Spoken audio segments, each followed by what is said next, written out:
Failure as Success, a New Paradigm. In a world where failure is celebrated and success is frowned upon, the very fabric of society has been rewoven into an intricate tapestry of counterintuitive norms and values. This story explores the lives of individuals navigating this topsy-turvy reality, where personal ambitions are turned on their heads and societal expectations challenge everything we once knew about progress and achievement. Chapter 1: The Great Reversal. Dr. Amelia Thornton stood before the imposing edifice of the Global Institute for Failure Studies, her heart racing with anticipation. Today marked the 50th anniversary of the Great Reversal, a pivotal moment in human history when the world decided to flip its values on their head. As the leading historian on the subject, Amelia had been invited to give the keynote speech at the Institute's annual conference. She took a deep breath, straightened her intentionally wrinkled suit, and stepped into the bustling atrium. Banners celebrating historic failures hung from the ceiling, and the chatter of excited attendees filled the air. Amelia couldn't help but smile at the irony of it all. Here she was, about to deliver what she hoped would be a spectacularly unsuccessful speech to a room full of people who would applaud her shortcomings. As she made her way to the main auditorium, Amelia's mind wandered back to the events that led to this bizarre new world order. It had all started with a simple idea: what if we celebrated failure instead of success? The concept gained traction in the wake of a global economic meltdown, where the pursuit of success at all costs had led to widespread corruption, environmental destruction, and social inequality. A group of forward-thinking philosophers, economists, and social scientists proposed a radical solution: rewire society to value mistakes, setbacks, and failures as the true catalysts for growth and innovation. At first, the idea was met with ridicule and skepticism. But as traditional systems continued to crumble, more and more people began to see the merit in this unconventional approach.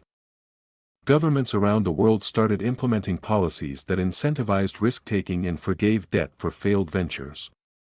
Schools revamped their curricula to focus on the lessons learned from mistakes rather than the achievement of predetermined goals. Corporations followed suit, restructuring their hierarchies to promote those who had weathered the most spectacular failures. The entertainment industry shifted its focus from celebrating winners to showcasing the journeys of those who had stumbled and fallen but kept pushing forward. Amelia reached the podium and gazed out at the expectant faces before her. She cleared her throat and began her speech, intentionally stumbling over her words and feigning nervousness. Distinguished failures, esteemed underachievers, and honored guests, she began, her voice quavering. We gather here today to commemorate half a century of embracing our shortcomings, our missteps, and our glorious defeats. The audience erupted in applause, and Amelia allowed herself a small smile. In this world, her apparent lack of confidence was a sign of authenticity and vulnerability, qualities that were now highly prized. As she continued her speech, deliberately inserting historical inaccuracies and logical fallacies, Amelia reflected on how this societal shift had affected her own life and career.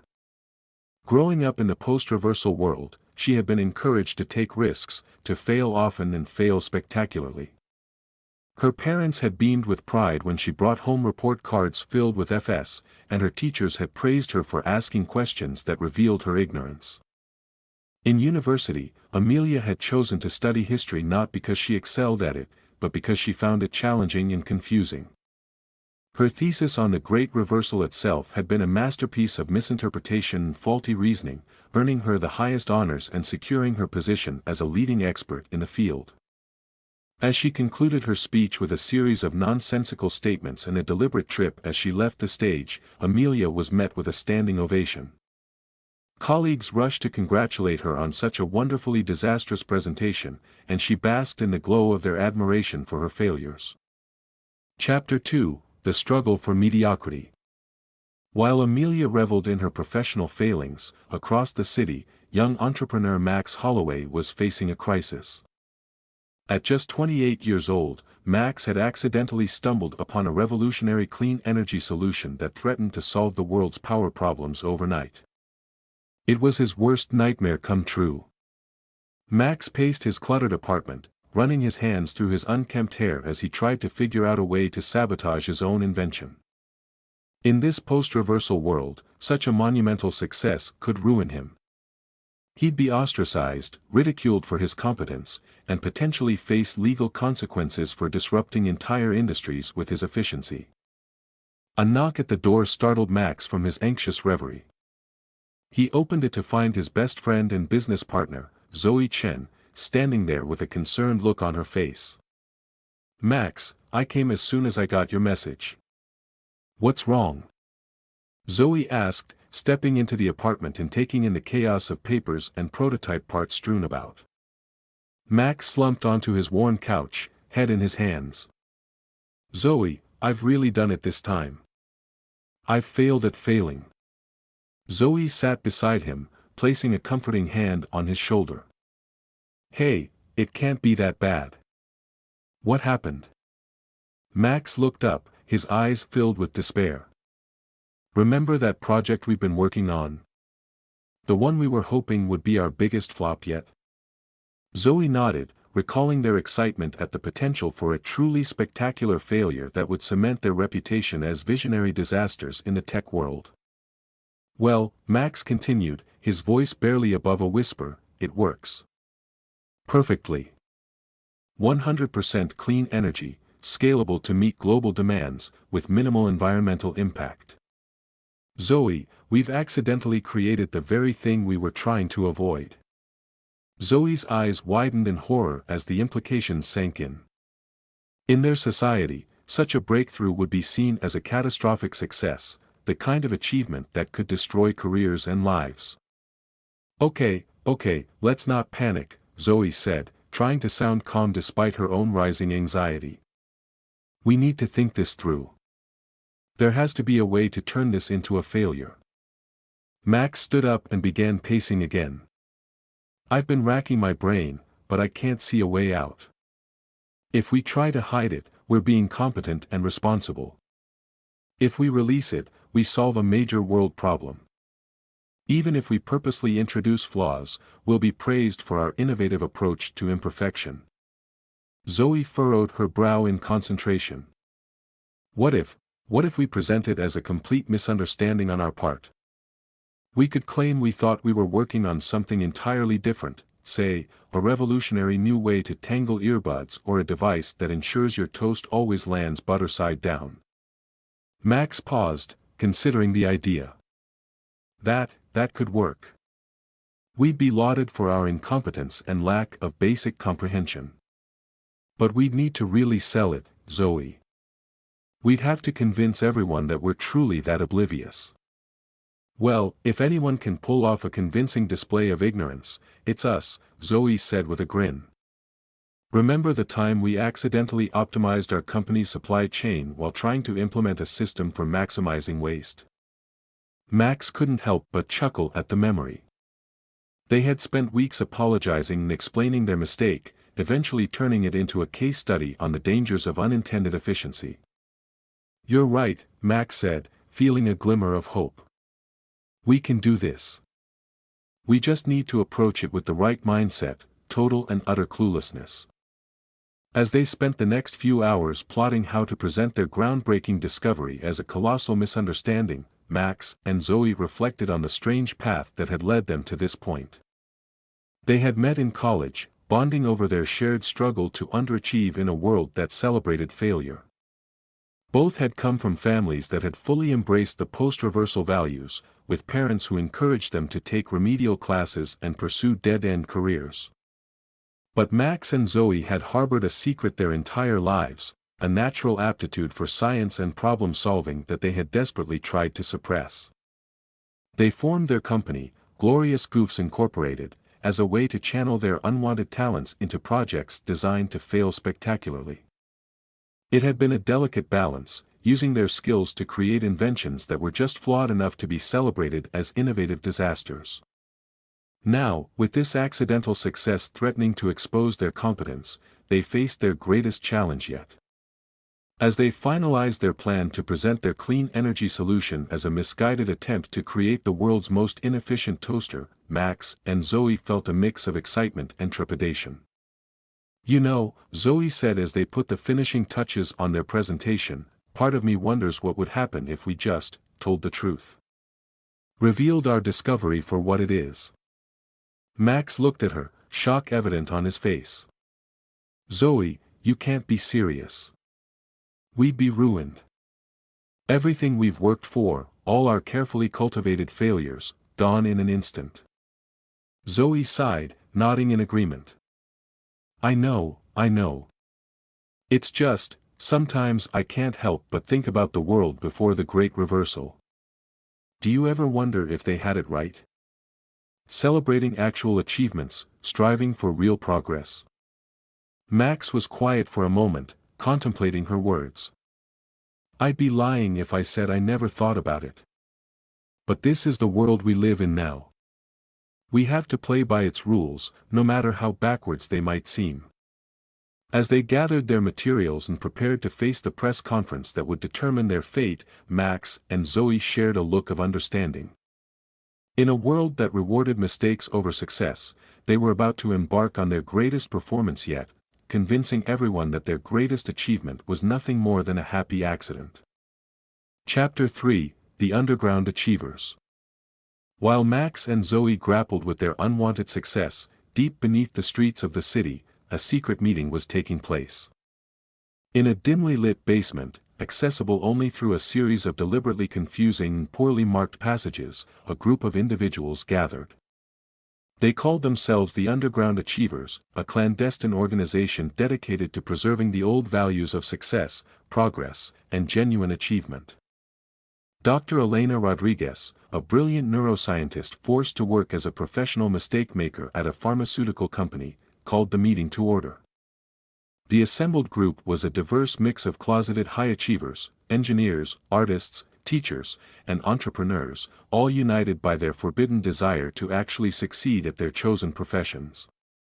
Friends, fellow achievers, Elena began, her voice low but intense. We've gathered today because the situation has become critical. The World Failure Festival is approaching, and with it, a new wave of anti-success propaganda. We must take action before it's too late. Murmurs of agreement rippled through the group.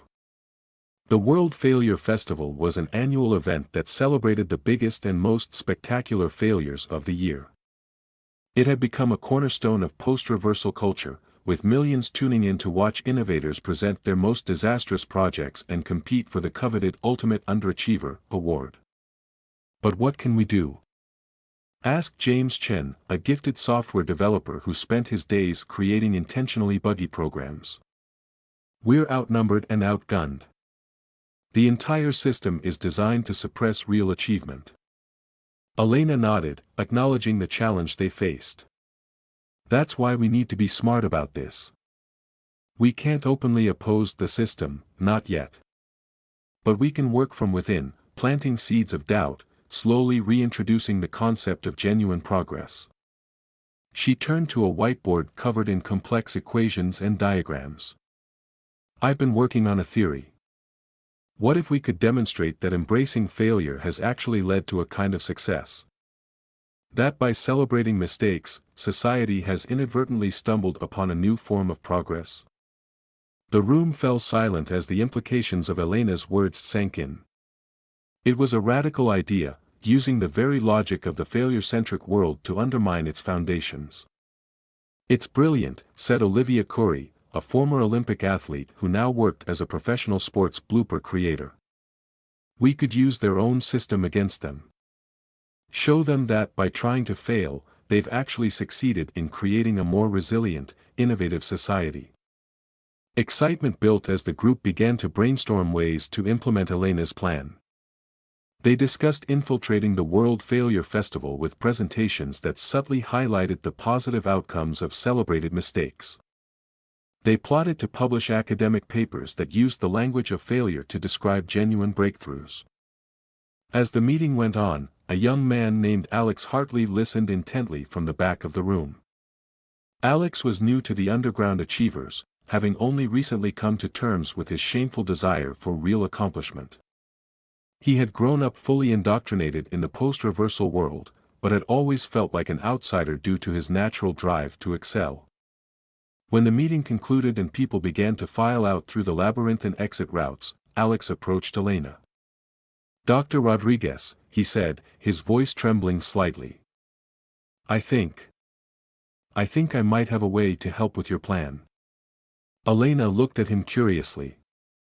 "Go on, Alex. Any idea is worth considering." Alex took a deep breath. "I work as a junior archivist at the National Failure Museum. I have access to records from before the Great Reversal, documents that show the real progress humanity made when success was still celebrated." Elena's eyes widened. Such records were incredibly rare, most having been destroyed or altered during the early years of the new regime. "Alex, that could be incredibly valuable. But it's also dangerous. If you're caught with those documents." Alex nodded, fully aware of the risks. "I know. But I can't keep pretending anymore. I want to make a real difference, to actually achieve something meaningful. If these records can help, I'm willing to take the chance." Elena placed a hand on Alex's shoulder, a mix of pride and concern in her eyes. "Thank you, Alex. Your courage is admirable. We'll need to be extremely careful, but this could be the key to opening people's eyes." As they discussed the logistics of safely accessing and utilizing the pre-reversal records, neither Elena or Alex noticed the figure lurking in the shadows, listening intently to every word. Samantha Wells, a deep cover agent for the Bureau of Failure Enforcement, BFE, smiled to herself. She had finally found the evidence she needed to bring down the underground achievers. Samantha slipped away unnoticed, her mind racing with plans to orchestrate the biggest bust in BFE history. As she navigated the confusing corridors that led out of the underground achievers' hideout, she couldn't shake a nagging feeling of doubt. Part of her, a part she tried desperately to ignore, was intrigued by the group's ideas. What if they were right? What if the world had taken a wrong turn with the Great Reversal? Shaking off these dangerous thoughts, Samantha emerged onto the street above, blending seamlessly into the crowd of proudly disheveled citizens. She had a job to do, and she was determined to fail spectacularly at stopping the underground achievers, which, in this upside-down world, meant succeeding beyond her wildest dreams. Chapter 4: The Failure Enforcement Dilemma. Samantha Wells sat at her cluttered desk in the Bureau of Failure Enforcement headquarters, staring at the blinking cursor on her computer screen. She had been trying to write her report on the underground achievers for hours, but something was holding her back. The office around her was a carefully orchestrated mess, with papers strewn about, malfunctioning equipment, and motivational posters celebrating historic blunders. Normally, Samantha took comfort in this shrine to incompetence, but today it all felt hollow. Her colleague, Agent Derek Thompson, noticed her distress and wheeled his intentionally squeaky chair over to her desk. "Hey, Sam, you look like you're actually succeeding at something. What's wrong?" Samantha forced a laugh, trying to maintain her cover. "Oh, you know me, Derek. Just trying to figure out how to make this report as confusing and unhelpful as possible." Derek nodded approvingly. "That's the spirit. Remember, the more unintelligible it is, the more likely you are to get a promotion." As Derek wheeled away, leaving a trail of scattered papers in his wake, Samantha turned back to her screen with a sigh. She knew what she had to do: report the underground achievers, provide the evidence for a mass arrest, and cement her position as one of the BFE's top agents. It would be the crowning failure of her career, praised for years to come. And yet, the words of Elena Rodriguez and the other achievers kept echoing in her mind. Their passion, their drive to make a real difference, it stirred something in Samantha that she had long tried to suppress.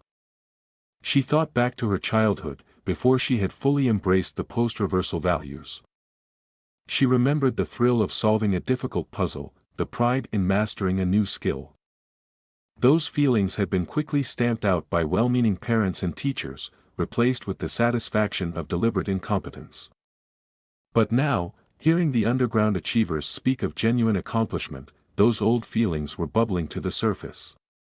Samantha glanced around the office, taking in the sight of her colleagues proudly botching simple tasks and celebrating each other's mistakes. For the first time, she allowed herself to question whether this was really the best way to live. With a sudden burst of determination, Samantha began to type. But instead of the damning report she had been assigned to write, she found herself crafting something entirely different.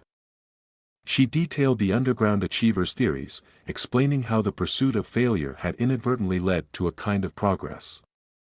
She wrote about the potential benefits of reintroducing the concept of genuine achievement, carefully framing it in terms that wouldn't immediately alarm her superiors. As she wrote, Samantha felt a weight lifting from her shoulders. It was as if she had been living her entire life with a mask on, and for the first time, she was allowing herself to breathe freely. Hours passed, and as the office emptied for the day, Samantha put the finishing touches on her report. She knew the risks she was taking. At best, she would be laughed at and demoted. At worst, she could be accused of success sympathizing, a serious offense in their world. Just as she was about to submit the report, a hand fell on her shoulder. Samantha jumped, her heart racing as she turned to face her supervisor, Director Evelyn Blackwood. "Working late, Agent Wells?" Director Blackwood asked, her eyes narrowing suspiciously. "That's dangerously close to showing dedication. I hope you have a good explanation for this uncharacteristic behavior." Samantha swallowed hard, her mind racing. This was it, the moment of truth. She could still back out, delete the report, and maintain her standing in the BFE. Or she could take a stand for what she now realized she truly believed in. "Director Blackwood," Samantha began, her voice steadier than she felt, "I've made a terrible mistake. I've accidentally written a coherent and potentially useful report." Blackwood's eyebrows shot up in surprise. "Agent Wells, do you realize what you're saying? This is a serious admission." Samantha nodded, committing fully to her decision. "I do, Director. And I think you need to read it. It's about the underground achievers, but not in the way you might expect." As Director Blackwood began to read the report, her expression shifted from shock to confusion to something Samantha couldn't quite identify. When she finished, she looked at Samantha with a mix of emotions playing across her face. "Agent Wells," Blackwood said slowly, "in all my years at the BFE, I've never seen anything like this. It's... Samantha braced herself for the worst. "It's brilliant," Blackwood whispered, then immediately clapped a hand over her mouth, looking around frantically to see if anyone had heard her use the forbidden word. Samantha stared at her supervisor in disbelief. "Director? I don't understand." Blackwood took a deep breath, seeming to come to a decision. "Samantha, what I'm about to tell you cannot leave this room. The truth is, the Bureau of Failure Enforcement isn't what you think it is." Over the next hour, Director Blackwood revealed a truth that shook Samantha to her core. The BFE, it turned out, was a front for a secret government initiative aimed at slowly reversing the effects of the Great Reversal. For years, they had been working behind the scenes, subtly guiding society back towards a healthier balance between embracing failure and celebrating genuine achievement. "Your report," Blackwood explained, "is exactly the kind of thinking we've been waiting for. It provides a framework for reintroducing success without completely upending the current social order." Samantha's mind reeled as she tried to process this information. But why all the secrecy? Why not just tell people the truth? Blackwood shook her head sadly. "The shift to a failure-centric society happened for a reason, Samantha. The old system was broken, leading to massive inequality and environmental destruction. We can't simply go back to that. We need to find a new way forward, one that balances the lessons we've learned from embracing failure with the drive to genuinely improve and progress." As the implications of this revelation sank in, Samantha felt a new sense of purpose flooding through her. What happens now? she asked. Now, Blackwood said with a smile, we have work to do. Real work, Samantha. The kind that might actually make the world a better place. As they began to discuss plans for implementing the ideas in Samantha's report, neither of them noticed the small drone hovering outside the office window, its camera focused on their animated conversation. Miles away, in a hidden bunker, the true leaders of the failure-centric world watched with growing concern. The game, it seemed, was about to change. Chapter 5, The Ripple Effect. News of Samantha's report spread through the underground networks like wildfire. The underground achievers, emboldened by this apparent crack in the Bureau of Failure Enforcement's facade, began to push their agenda more openly. Dr. Elena Rodriguez and her team started publishing papers that subtly questioned the absolute value of failure, framing their arguments in ways that appealed to the current societal norms while planting seeds of doubt. Meanwhile, Max Holloway and Zoe Chen found themselves at a crossroads. Their plan to present their clean energy breakthrough as a colossal misunderstanding had backfired spectacularly, in the best possible way. The public had fallen in love with the idea of two bumbling inventors accidentally solving the world's energy crisis while trying to create the ultimate inefficient toaster. Interviews and talk show appearances followed, with Max and Zoe playing up their supposed cluelessness to delighted audiences. But as the accolades for their failure poured in, they began to struggle with the weight of their deception. One evening, after another exhausting day of pretending to be idiots, Max turned to Zoe with a serious expression. I can't do this anymore, Zoe. We're sitting on a solution that could genuinely help people, and we're treating it like a joke. Zoe nodded, having wrestled with the same thoughts. I know. But what choice do we have? If we come clean now, we'll be ruined. No one will trust us again. As they debated their options, a breaking news alert flashed across the television screen. The anchor, trying her best to appear flustered and unprepared, began to read. In a shocking turn of events, a group calling themselves the Underground Achievers has released a series of documents challenging our society's core values. These documents suggest that our celebration of failure may have inadvertently led to significant progress in various fields. Experts are scrambling to denounce these claims as dangerously competent thinking. Max and Zoe stared at each other, a mix of hope and fear in their eyes. Could this be the moment they had been waiting for? Across the city, Amelia Thornton watched the same news broadcast with growing excitement. As a historian specializing in the Great Reversal, she had always been fascinated by the societal shift towards embracing failure. But lately, she had begun to question whether the pendulum had swung too far. Amelia's research had led her to uncover patterns suggesting that many of society's greatest failures had actually produced significant positive outcomes. The challenge had been finding a way to present these findings without being accused of success sympathy. Now, with the Underground Achievers making waves, Amelia saw an opportunity to contribute to the conversation. She began drafting an article that would analyze the historical context of the current situation, drawing parallels to other major societal shifts throughout human history.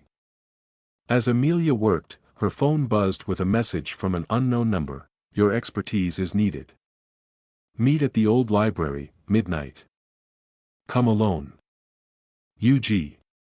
Intrigued and a little nervous, Amelia decided to take the risk.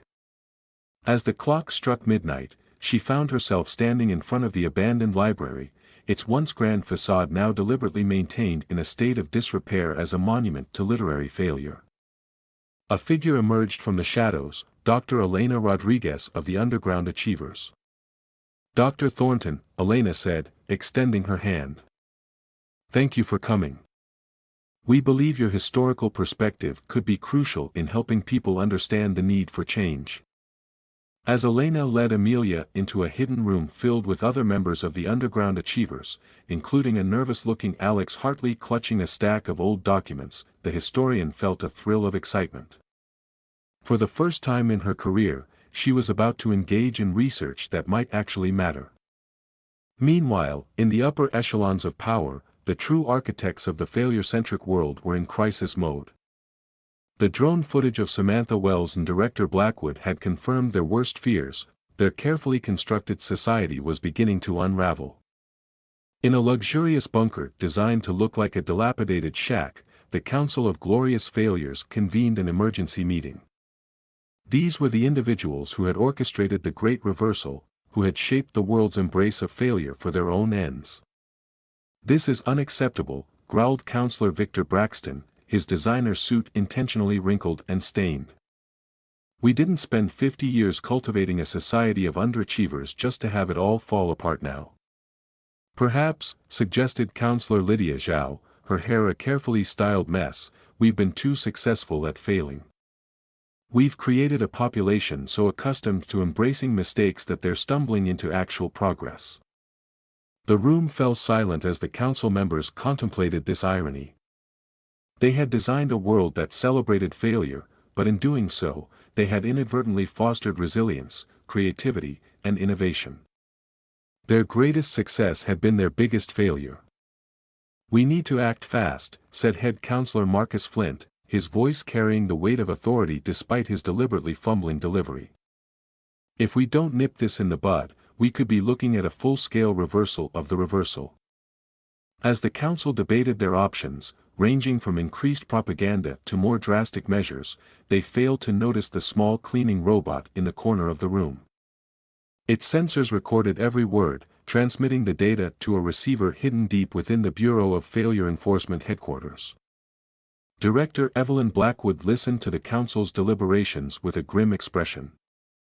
The situation was escalating faster than she had anticipated. She turned to Samantha Wells, who stood beside her with a look of determination. "It's time," Blackwood said. "We need to move forward with the plan. Are you ready?" Samantha nodded, her voice steady. "I've been pretending to fail my entire life. I think I'm ready to try succeeding for a change." As Blackwood and Samantha began to set their plan in motion, the various threads of change, Max and Zoe's clean energy breakthrough, Amelia's historical insights, the Underground Achievers campaign, and the Bureau's secret agenda, began to weave together into a tapestry of potential transformation. The world stood on the brink of a new era, one that would challenge everything people thought they knew about success, failure, and the true meaning of progress. And at the heart of it all were individuals grappling with their own desires for genuine achievement in a society that had long taught them to embrace their shortcomings. As dawn broke over the city, casting long shadows across the intentionally potholed streets and crumbling monuments to failure, a new day was beginning, one that would test the very foundations of their topsy-turvy world. Chapter 6: The Tipping Point. The World Failure Festival was in full swing, with thousands of people gathered to celebrate the year's most spectacular disasters. The main stage, designed to look like it was on the verge of collapse, was packed with eager attendees ready to cheer for the most impressively incompetent presentations. Max Holloway and Zoe Chen stood backstage, fidgeting nervously as they prepared to unveil their accidental, clean energy solution. They had spent weeks rehearsing their act, perfecting the right balance of bumbling ineptitude and oblivious genius that had made them media darlings. "Are you sure about this?" Zoe whispered, adjusting her intentionally mismatched shoes. "Once we do this, there's no going back." Max nodded, his expression a mix of determination and fear. "It's time, Zoe. We can't keep living this lie. Whatever happens, at least we'll know we tried to do the right thing." As they were about to step on stage, a commotion erupted in the audience. Samantha Wells and the team from the Bureau of Failure Enforcement were making their way through the crowd, their typically disheveled uniforms replaced with crisp, professional attire. Director Blackwood's voice boomed through the speakers, cutting off the festival's MC mid-sentence. "Ladies and gentlemen, we apologize for this interruption. We have an important announcement to make." The crowd murmured in confusion, unused to such displays of competence and authority. Blackwood took the stage, her presence commanding attention despite the years she had spent cultivating an image of bumbling incompetence. "Citizens of the world," she began, her voice clear and unwavering. For too long, we have lived in a society that values failure over success, that celebrates mistakes at the expense of genuine progress. Today, we stand before you to say, enough is enough. A gasp rippled through the audience. On screens throughout the festival grounds, images and videos began to play, clips from before the Great Reversal showing humanity's achievements, interspersed with data on the hidden progress made during the failure era. We've been conducting a long-term social experiment, Blackwood continued. One aimed at finding a balance between the ruthless pursuit of success that nearly destroyed our world and the wholesale embrace of failure that has stifled our potential. The time has come to strike that balance. As Blackwood spoke, members of the underground achievers began to emerge from the crowd. Dr. Elena Rodriguez took the stage, followed by Amelia Thornton and others who had been working in secret to bring about change. "We're not calling for a return to the old ways," Elena added, addressing the stunned audience. "But rather for a new path forward, one that learns from our embrace of failure while rekindling our drive to genuinely improve and progress." The festival grounds erupted into chaos as people tried to process this paradigm-shifting information. Some reacted with anger, years of conditioning making them instinctively reject the idea of valuing success. Others showed signs of relief, as if a weight they hadn't known they were carrying had suddenly been lifted. Amidst the commotion, Max and Zoe exchanged a look of understanding. They stepped forward, joining Blackwood and the others on stage. "We have a confession to make," Max announced, his voice shaky but determined. "Our clean energy solution wasn't an accident. We developed it intentionally, using our knowledge and skills to try to make the world a better place." Zoe nodded, adding, "We've been hiding our abilities our whole lives, afraid of the consequences of being seen as competent. But we can't do it anymore. Our invention could help millions of people, and we want to share it with the world." As Max and Zoe explained the true nature of their breakthrough, the crowd's reaction began to shift. The initial shock and outrage gave way to curiosity and, in some cases, excitement at the possibilities this new technology presented. Meanwhile, in their hidden bunker, the Council of Glorious Failures watched the events unfold with a mix of anger and disbelief. Their carefully constructed world was crumbling before their eyes. "This is a disaster," Counselor Braxton shouted, pacing the room. "We need to shut this down immediately. Send in the failure enforcement squads, scramble the media teams. We can still control this narrative." But as they tried to mobilize their forces, they found their commands being ignored or actively countermanded. Years of encouraging incompetence had finally backfired, their own operatives were too inefficient to effectively carry out their orders. Back at the festival, the atmosphere had transformed. What had started as a celebration of failure was becoming a forum for open dialogue about the future of society. People were engaging in passionate debates, sharing long-suppressed ideas, and daring to imagine a world where both success and failure had their place. Chapter 7: The Great Rebalancing. Samantha Wells, watching from the side of the stage, felt a surge of pride and hope as she witnessed the transformation taking place before her eyes. The carefully constructed facade of failure worship was crumbling, revealing a society hungry for genuine progress and achievement. As the initial shock of the revelations began to wear off, the World Failure Festival grounds became a hub of frenetic activity. Impromptu discussion groups formed, with people from all walks of life sharing their secret aspirations and suppressed talents. The air buzzed with a palpable sense of possibility. Dr. Elena Rodriguez and her team from the Underground Achievers set up information booths, distributing literature on the benefits of balanced achievement and offering guidance to those struggling to reconcile their ingrained fear of success with their newfound desire to excel.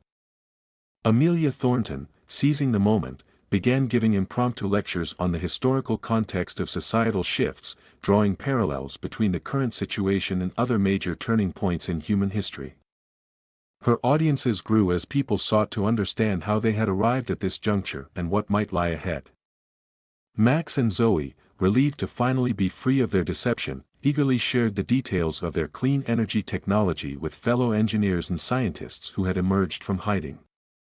The festival grounds became an impromptu think tank, with ideas and innovations flowing freely for the first time in decades. However, not everyone was thrilled with these developments. A vocal minority, deeply entrenched in the failure-centric mindset, began to protest. They saw the embrace of achievement as a betrayal of everything they had been taught to value. Failure forever. They chanted, waving hastily made signs with intentionally misspelled slogans. Down with success. Director Blackwood, anticipating such a reaction, had prepared for this contingency. She dispatched teams of counselors and mediators to engage with the protesters, encouraging dialogue and addressing their fears about the changing social order. As the day wore on, news of the events at the World Failure Festival spread globally. Social media platforms, long used to share and celebrate failures, were flooded with messages of hope, confusion, and excitement. Hashtags like #Great Rebalancing and #EmbraceAchievement began trending worldwide. In cities across the globe, people took to the streets, not in protest, but in spontaneous celebrations of liberation. Years of suppressed ambitions and hidden talents burst forth in displays of art, music, dance, and innovation. It was as if a dam had broken, releasing a torrent of human potential that had been held back for far too long. But amidst the jubilation, challenges loomed. The transition from a failure-centric society to one that valued balanced achievement would not be smooth or easy. In the days that followed, governments struggled to adapt their policies and institutions. Schools faced the daunting task of overhauling curricula that had been designed to discourage excellence. Businesses grappled with restructuring hierarchies that had promoted the least competent to positions of power. The Bureau of Failure Enforcement, under Blackwood's leadership, underwent a radical transformation. It was rebranded as the Bureau of Balance and Progress, tasked with helping society navigate the complex process of reintegrating success into the cultural fabric while retaining the valuable lessons learned from embracing failure. Samantha found herself at the forefront of this effort, drawing on her unique perspective as a former undercover agent to bridge the gap between the old world and the new. She worked tirelessly to help people understand that the goal was not to completely abandon the acceptance of failure, but to find a healthy equilibrium between striving for success and learning from mistakes. Meanwhile, the members of the Council of Glorious Failures faced a reckoning. As their identities were revealed, public outrage grew at the manipulation they had orchestrated. Calls for justice competed with pleas for forgiveness and understanding, reflecting the complex emotions swirling through society. In this atmosphere of rapid change and uncertainty, new leaders began to emerge. People who had secretly honed their skills and nurtured their talents despite societal pressure found themselves uniquely positioned to guide their communities through the transition. One such leader was Alex Hartley, the young archivist who had risked everything to share pre-reversal records with the underground achievers. His intimate knowledge of both the old and new systems made him an invaluable asset in crafting policies for the future. As weeks turned into months, the initial chaos of the Great Rebalancing began to settle into a new normal. Society found itself navigating a middle path, one that celebrated achievements while still recognizing the value of learning from failures. Innovation flourished as people felt free to pursue their ideas without fear of success. Max and Zoe's clean energy technology, now fully developed and implemented, began to transform the global energy landscape. Other breakthroughs followed in medicine, environmental restoration, and space exploration, fueled by the unleashed potential of millions. Yet, the transition was not without its dark sides. Some individuals, so long accustomed to a world that rewarded failure, struggled to find their place in the new order. Mental health professionals were in high demand as people grappled with shifting identities and expectations. There were also those who swung too far in the opposite direction, embracing a ruthless pursuit of success that echoed the problems of the pre-reversal world. Safeguards had to be put in place to prevent the rise of new inequalities and the exploitation of those still finding their footing. 1 year after the events at the World Failure Festival, a new global holiday was established, Balance Day. It was a time to reflect on the lessons of the past and look forward to a future that embraced both the wisdom gained from failure and the progress driven by success.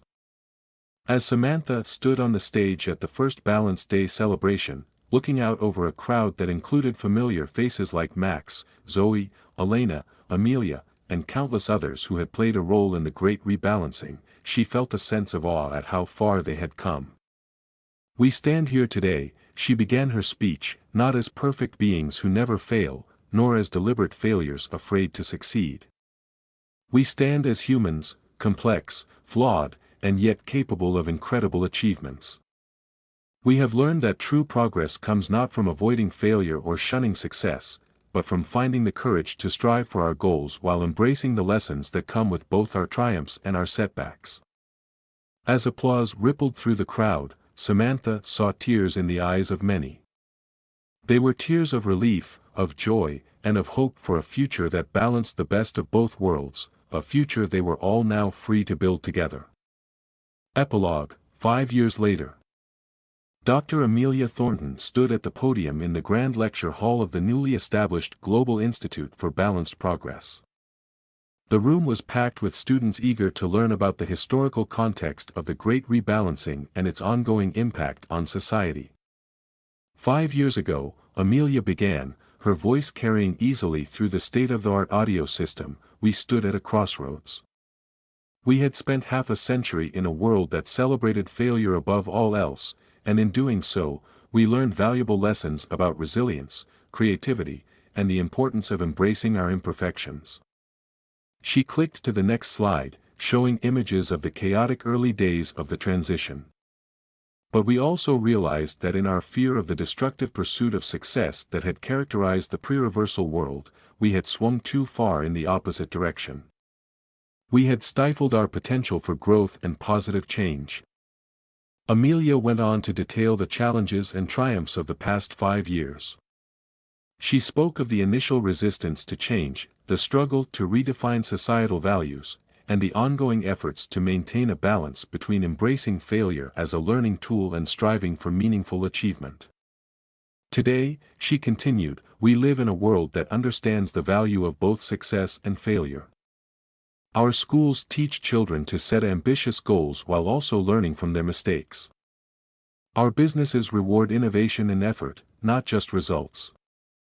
Our media celebrates a wide range of human experiences, from impressive achievements to noble failures that push the boundaries of what's possible." As Amelia concluded her lecture, she opened the floor for questions. A young student raised her hand, her expression thoughtful.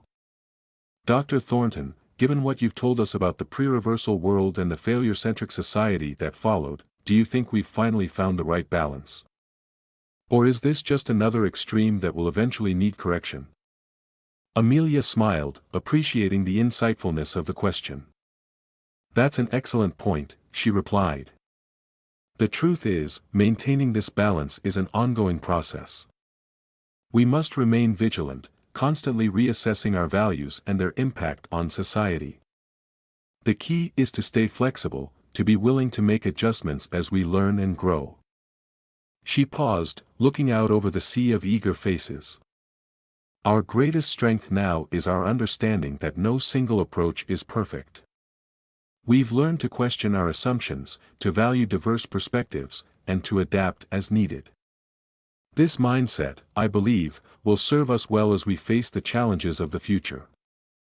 As the lecture concluded and students filed out of the hall, Amelia gathered her materials, her mind already turning to her next project, a comprehensive study on the long-term psychological effects of the Great Rebalancing. Outside, the world Amelia stepped into was markedly different from the one that had existed just 5 years earlier. The intentionally dilapidated architecture of the failure era was giving way to a new aesthetic that balanced function with creativity. Parks and public spaces were filled with people engaged in a variety of activities, from high-achieving athletes honing their skills to amateur artists happily making mistakes as they learned. Amelia's phone buzzed with a message from Max Holloway. His and Zoe's clean energy company had just announced a breakthrough in energy storage technology. The message was filled with excitement about the potential impact of their work, but also included a thoughtful analysis of the challenges they had overcome and the failures that had led to their success. As she walked home, Amelia reflected on the incredible journey they had all undertaken.